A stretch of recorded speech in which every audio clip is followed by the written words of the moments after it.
आइए सत्ता में आगे बढ़ते हैं और अरावली पर्वतमाला पर हो रहे हंगामे की बात करते हैं। अरावली की नई परिभाषा को लेकर राजस्थान के कई जिलों में अभी आंदोलन चल ही रहा है। कांग्रेस की तरफ से इस मुद्दे को हवा दी जा रही है।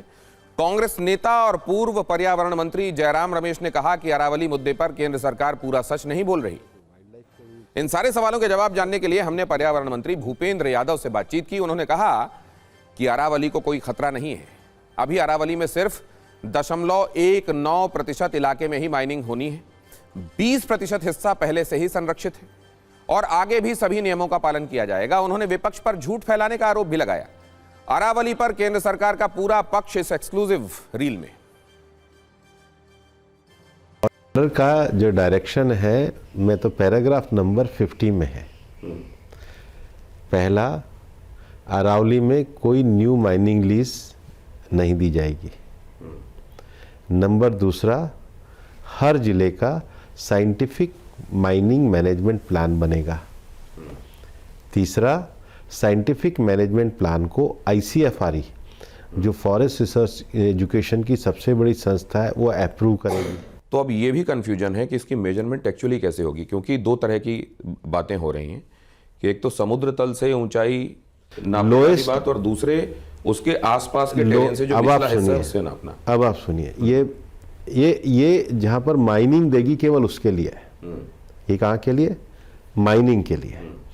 लेकिन अरावली के क्षेत्र में जो बड़ा एरिया जो है, लगभग 20% से ज़्यादा का एरिया तो ऑलरेडी प्रोटेक्टेड रिजर्व में है। जो 2% वाटर बॉडीज़ हैं, उसमें भी जो रामसर साइट्स है उसका 500 मीटर प्रतिबंधित है।